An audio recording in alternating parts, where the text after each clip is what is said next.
ಆಕೆ ಸೊಂಟಕ್ಕೆ ಕೈ ಇಟ್ಲು, ಹಾಡು ಆಫ್ ಆಗೋಯ್ತು ಅವನಿಗೆ. ಇನ್ನೊಂದು ಮ್ಯಾಜಿಕ್ ಸರ್, 2 ಮುತ್ತು ಕೊಟ್ರೆ 2 ಮಕ್ಕಳು ಬಂದ್ರು ಸರ್. ಅದಕ್ಕೆ ಮುತ್ತಿನಂತ ಮಗು ಅನ್ನೋದ.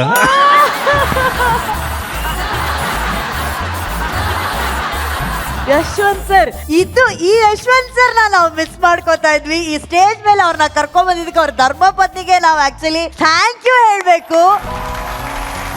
ಈ ಯಶವಂತ್ ಸರ್ ನಮ್ಮನ್ನ ಇಂಟ್ರೊಡ್ಯೂಸ್ ಮಾಡಿದಕ್ಕೆ. ಮೇಡಮ್, ನೀವೇನ್ ಮೇಡಮ್ ಇಷ್ಟ ಚೆನ್ನಾಗಿ ಹಾಡ್ತೀರಾ? ನಾವು ಮನೆಯಲ್ಲಿ ಭಜನೆ ಹೇಳ್ತೀವಿ, ಅಮ್ಮ ಭಜನೆ ಹೇಳ್ಕೊಟ್ಟಿದ್ದಾರೆ ಮೊದಲಿಂದ, ಹಾಗೆ ಸಂಗೀತ ಸ್ವಲ್ಪ ಸ್ವಲ್ಪ ಬಂದಿದೆ. ನನಗೊಂದು ಪ್ರೀ ವೆಡ್ಡಿಂಗ್ ಶೂಟ್ ನೋಡ್ದಂಗಾಯ್ತು ಸರ್. ಈ ಚೇಂಜ್ ಓವರ್ ಹೆಂಗಾಯ್ತು ಸರ್ ಇದು? ಹೆಂಡತಿಯೊಬ್ಬಳು ಮನೆಯೊಳಗಿದ್ದರೆ ನನಗದೆ ಕೋಟಿ ರೂಪಾಯಿ, ಹೆಂಡತಿಯೊಬ್ಬಳು ಹತ್ತಿರವಿದ್ದರೆ ನಾನು ಒಬ್ಬ ಸಿಪಾಯಿ. ಇವತ್ತು ನಿಜವಾಗ್ಲೂ ಅವರು ಪ್ರೀತಿಯ ಸಿಪಾಯಿ ಆಗಿದ್ದಾರೆ. ಕೊಡ್ರೋ ರೋಸು ಸಿಪಾಯಿಗೆ. ಸರ್, ನೀವು ರೋಸ್ ಕೊಡೋದನ್ನ ಹುಡುಕ್ತಾ ಇದ್ರಿ, ಪಾಪ ಕಷ್ಟಪಡ್ತಾ ಇದ್ರಿ. ಓಕೆನಾ? ಈಗ ನೀವಿನ್ನೂ ಬಂದಿಲ್ಲ, ಮುತ್ತಾಗಿಲ್ಲ, ಈ ಕಡೆ ಬಾ ಸರ್. ನಿಮ್ಮ ಧರ್ಮಪತ್ನಿ ಬಂದಿದ್ದಾರೆ. ಅವರ ಬಗ್ಗೆ, ನಿಮ್ಮ ಜೀವನದ ಪ್ರೀತಿಯ ಬಗ್ಗೆ ಶುದ್ಧ ಕನ್ನಡದಲ್ಲಿ ಮಾತಾಡಿ ಅವರಿಗೆ ಒಂದು ಪ್ರೀತಿಯ ಪ್ರಪೋಸ್ ಮಾಡಿ ಗುಲಾಬಿಯನ್ನ ಸಮರ್ಪಣೆ ಮಾಡಿ ಸರ್. ಸುಖ ಇದ್ದಾಗ ಹಿಗ್ಲಿಲ್ಲ, ಕಷ್ಟ ಬಂದಾಗ ಕುಗ್ಲಿಲ್ಲ. ನನ್ನ ಜೀವನದ ಪಯಣದ ಮುಖ್ಯ ಸಾರಥಿ ಅದುವೇ ನನ್ನ ಶ್ರೀಮತಿ. ನಾನು ಗೀತೆಯಾದರೆ ಇವರು ಸಂಗೀತ, ನಾನು ಗೀತೆಯಾದರೆ ಇವರು ಶ್ರುತಿ. ಹಾಗಾಗಿ ಅವರು ರಾಗ ಆದರೆ ಅವರಿಬ್ಬರು ತಾಳ. ಸರ್ ಏನಿಲ್ಲ, ನೀವು ಮಾತಾಡೋ ಕರೆಕ್ಟಾಗಿದೆ, ವಿಷಯಗಳೆಲ್ಲ ಕರೆಕ್ಟ್ ಇದೆ. ಆ ರಾಗ ಬದಲಾಯಿಸ್ಬೇಕು ಸರ್, ಸ್ವಲ್ಪ ರೊಮ್ಯಾಂಟಿಕ್ ಆಗಿ. ರೊಮ್ಯಾಂಟಿಕ್ ಆಗಬೇಕು. ನಿಮ್ಮ ತಂದೆ ತಾಯಿ ಮಾಡಿದ ಪುಣ್ಯವು. ಇಲ್ಲ ಸರ್, ಗುರುಗಳಿಗೆ ಆಗ್ತಾ ಇಲ್ಲ, ಶಾಕ್ ಆಗೋಯ್ತು. ಈಗ ಹಸ್ಕಿಯಾಗಿ ಹೇಳ ಪ್ರಿಯೆ. ಇದೇನೋ ಪಕ್ಕದ ಮನೆಯವ್ರ ಹೆಂಡತಿ ಜೊತೆ ಮಾತಾಡ್ದಂಗಿದೆ. ಏನಮ್ಮ, ನಿಮ್ಮ ತಂದೆ ತಾಯಿ ಮಾಡಿದ ಪುಣ್ಯವು. ಇಲ್ಲಿಗೆ ವಾರ್ತಾ ಪ್ರಸಾರ ಮುಕ್ತಾಯವಾಯಿತು.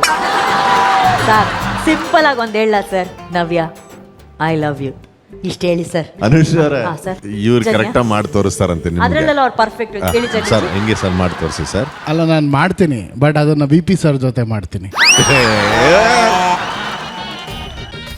ಪ್ರಿಯೆ, ನಿಮ್ಮ ತಂದೆ ತಾಯಿ ಮಾಡಿದ ಪುಣ್ಯವ ಪ್ರಿಯೆ. ಎಲ್ಲೋ ಅವ್ರು ಮಾಡಿದ ಪುಣ್ಯ ನಾ ಮಾಡಿದ ಪಾಪ ತರ ಇದೆ ಇದು. ಯಾಕೋ ಇಲ್ಲಿ ಬನ್ನಿ. ಬಾ ಸರ್. ಪ್ರಿಯೆ, ಬಾ.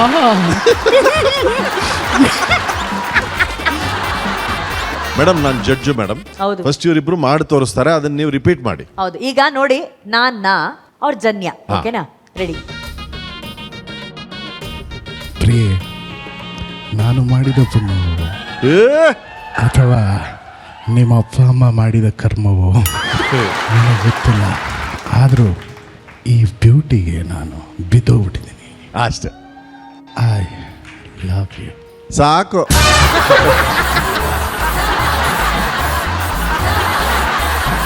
ಕರೆಕ್ಟ್ ಸರ್, ಹೇಳಿದ್ರೆ ಗೊತ್ತಾಯ್ತಾ ಸರ್? ಈಗ ಸರ್ ಇಟ್ಟಿಲ್ಲ. ಈಗ ಮಾಡಿ ಸರ್, Ready, sir. ಸಾಹೇಬ್ರು ಹೇಳ್ಕೊಟ್ಟಿದ್ದಾರೆ.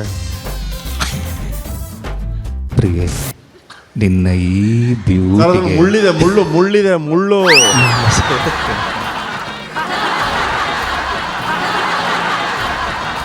ಐ ಲವ್ ಯು ನವ್ಯ. ಅಲ್ಲ, ಅವರು ಬಿಗಿನಿಂಗ್ ಅಲ್ಲಿ ಒಂದು 60% ತಗೊಂತಾರೆ ಅನ್ಕೊಂಡೆ. ಐ ಲವ್ ಯು ಕರೆಕ್ಟಾಗಿ ಹೇಳಿದ್ರು ಮೇಡಮ್. ಹೌದೌದು, ಅದೇ 100 out of important. 100. ಹೌದೌದು. ಭಾಳ ಚೆನ್ನಾಗಿ ಹಾಡಿದ್ರಿ ಮೇಡಮ್, ನೀವು ಭಾಳ ಚೆನ್ನಾಗಿ ಹಾಡಿದ್ರಿ. ಬಟ್ ಯಶವಂತ್ ಅವರು ಸೀರಿಯಸ್ ಆಗಿ ಹೇಳಬೇಕು ಅಂದ್ರೆ ನಾವೆಲ್ಲರೂ ಬಹಳ ಗೌರವಿಸುವಂತಹ ವ್ಯಕ್ತಿತ್ವ ಮೇಡಮ್. ಬಟ್ ನಾನು, ಅರ್ಜುನ್ ಸರ್, ಮಹಾಗುರುಗಳು ಅನೇಕ ಬಾರಿ ಇವ್ರ ಬಗ್ಗೆ ಮಾತಾಡ್ಬೇಕಾದ್ರೆ real gentleman is your husband madam. Is a fantastic human being. ಮತ್ತೆ ಇವತ್ತು ಹಾಡಕ್ಕೆ ಶುರು ಮಾಡ್ಬೇಕಾದ್ರೆ ಒಂದು ಕ್ಷಣ ಭಾವುಕರಾದಂಗೆ ಕಂಡ್ರು ನಂಗೆ. ಹೌದು. ಹೇಳಿ ನಿಮ್ಮ ಅನುಭವ ಹೇಳಿ, ಈ ಕಾರ್ಯಕ್ರಮ ನೋಡ್ತಾ ಇದ್ದೀರಾ? ಡುಮು ಪ್ರೋಗ್ರಾಮಿಗೆ ಬಂದ ಮೇಲೆ ತುಂಬ ಫೇಮಸ್ ಆಗಿದ್ದಾರೆ, ಊರಲ್ಲೆಲ್ಲ ಗುರ್ತಿಸ್ತಾರೆ. ಅವ್ರು ಈಚೆ ಬಂದ ಮೇಲೆ ಸ್ವಲ್ಪ ಕಷ್ಟ ಆಗ್ತಿತ್ತು ನನಗೆ. ಅಂದರೆ ಇವರು ಬಿಟ್ಟಿರೋದು ಕಮ್ಮಿ, ನಾವು ಯಾವಾಗಲೂ ಒಟ್ಟಿಗೆ ಇರ್ತೀವಿ. ಮತ್ತು ಅವರು ತುಂಬ ಸ್ಮೂತ್, ಮತ್ತು ಯಾರ ಹತ್ರನೂ ಜೋರಾಗಿ ಮಾತಾಡಲ್ಲ, ಎಲ್ಲರಿಗೂ ಅಡ್ಜಸ್ಟ್ ಹಾಕ್ಕೊಂಡು ಹೋಗ್ತಾರೆ. ಮನೇಲೂ ಕೂಡ ಹೀಗೇನೆ ಅವರು. ಯಶವಂತ್ ಸರ್, ನಿಮ್ಮ ಬದುಕಲ್ಲಿ ನವ್ಯ ಅವರು ಎಷ್ಟು ಇಂಪಾರ್ಟೆಂಟ್? ತುಂಬ ಮೇಡಮ್.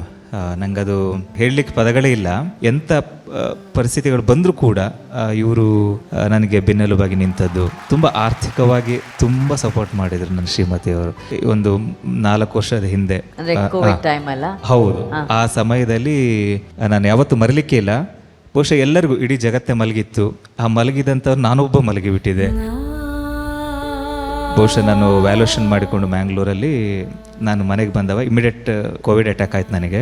2 ದಿನಗಳ ಪರಿಪೂರ್ಣವಾಗಿ ನಾನು ನಿದ್ರೆನೇ ಮಾಡಲಿಲ್ಲ. ಎಲ್ಲ ಮೆಡಿಕಲ್ ಹತ್ರ ಹೋಗಿ ಕೇಳಿದೆ, ನಿದ್ರೆ ಬರೋ ಮಾತ್ರೆ ಕೊಡಿ, ನಿದ್ರೆ ಬರ್ತಾ ಇಲ್ಲ ಅಂತ.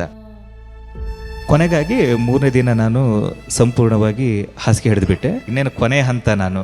ಆಗ ನಂಗೊಂದು ಜೀವದಾನ ಕೊಟ್ಟವರಿದ್ರೆ ಅದು ತೋಳ್ಪಾಡಿ ಸರ್ ಅವರು. ನನ್ನ ಶ್ರೀಮತಿಯವರು ಅವ್ರಿಗೆ ಕಾರ್ ಬಿಡ್ಲಿಕ್ಕೆ ಬರ್ತಾ ಇರಲಿಲ್ಲ. ಅವರ ಸ್ಕೂಟಿಯಲ್ಲೇ ನನ್ನನ್ನು ಅಪ್ಪಿಡ್ಕೊಂಡು ಅಲ್ಲಿವ್ರು ಕರ್ಕೊಂಡು ಹೋದರು. ಡಾಕ್ಟ್ರು ಸಂಪೂರ್ಣವಾಗಿ ನೋಡಿದರು. ನೋಡಿಗೆ ಇವ್ರು ಹೇಳಿದರು, ಲಾಸ್ಟ್ ಹಂತ ಇದೆ, ಏನು ಮಾಡ್ತೀರಿ ಅಂತ.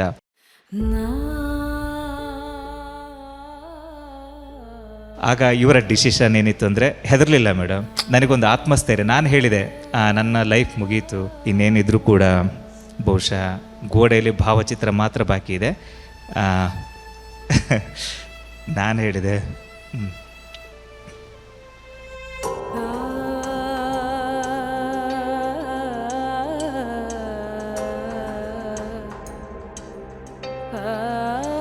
ಇಲ್ಲ ಸಾರಿ, ಕೊನೆ ಹಂತ ನಾನು ಹೇಳಿದೆ, ಮಕ್ಕಳಿಗೆ ಅಂತ ಏನು ಮಾಡಲಿಲ್ಲ, ಬಟ್ ಒಳ್ಳೆ ಸಂಸ್ಕಾರ ಆಗಿದೆ, ನೋಡುವ ದೇವರು ಇದ್ದಾರೆ ಅಂತ ಹೇಳಿ ನಾನು ಅವರಿಗೆ ಕೊನೆಯ ಮಾತು ಕೊಟ್ಟೆ. ಆಮೇಲೆ ಸರಿಸುಮಾರು ಒಂದು 20 ದಿನ ಮೇಡಮ್ ನಾನು ಅಡ್ಮಿಟ್ ಆಯ್ತು ಅಲ್ಲಿ. ನನ್ನ ಜೊತೆಗಿದ್ದಾಗ ಯಾರೂ ಇಲ್ಲ ಮೇಡಮ್, ಎಲ್ಲರೂ ಫೋನಲ್ಲಿ ಹೇಳ್ತಾ ಇರೋ ಹಾಗೆ ಮಾಡಿ ಹೀಗೆ ಮಾಡಿ ಅಂತ. ಬಟ್ ನನ್ನ ಹೆಂಡತಿ ಮತ್ತು ನನ್ನ ಜೊತೆಗೇ ಇದ್ದರು. ಆಮೇಲೆ ನನಗೆ ಪರಿಸ್ಥಿತಿ ಹೇಗಿತ್ತು ಅಂದರೆ, ಮಲಮೂತ್ರ ಮಾಡ್ಲಿಕ್ಕೆ ಕೂಡ ಆಗ್ತಾ ಇರಲಿಲ್ಲ. ಅಮ್ಮ ಜನ್ಮ ಕೊಟ್ಟರೆ ಇವಳು 2ನೇ ತಾಯಿಯಾಗಿ ನಂಗೆ ಬಂತು.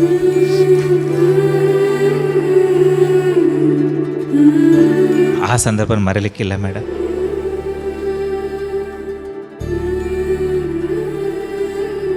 ಇವತ್ತು ಸಮಾಜದಲ್ಲಿ ಒಂದು ಸಣ್ಣ ತಪ್ಪುಗಳಾದರೆ ಬೇರೆ ಬೇರೆ ಸ್ವರೂಪದ ಸಮಸ್ಯೆಗಳಿದೆ ದಾಂಪತ್ಯ ಜೀವನದಲ್ಲಿ. ಬಟ್ ಆದರೆ ಇಂಥ ದಾಂಪತ್ಯ ಸಿಕ್ಕಿದ್ದು ನನ್ನ 7 ಜನ್ಮದ ಋಣಾನುಬಂಧ. Thank you Navya, thank you. Actually sir ನಿಮ್ಮ ಮಾತು ಕೇಳಾದ್ಮೇಲೆ ನವ್ಯ ಅವರೇ ಸಲ್ಯೂಟ್ ನಿಮಗೆ. ಹಾಗೂ ಗಂಡಂದರ ಆರೋಗ್ಯದಿಂದ ಹಿಡಿದು ಜೀವನದಲ್ಲಿ ಅವರ ಬೆಳವಣಿಗೆಗೆ ದೊಡ್ಡ ಶಕ್ತಿಯಾಗಿ ನಿಂತಿರುವಂತಹ, ಕುಟುಂಬದಲ್ಲಿರುವಂತಹ ಎಲ್ಲ ಮಡದಿಯರಿಗೂ ನಮ್ಮೆಲ್ಲರ ಕಡೆಯಿಂದ, ವೇದಿಕೆ ಕಡೆಯಿಂದ ಒಂದು ದೊಡ್ಡ ಸಲ್ಯೂಟ್ ಸರ್.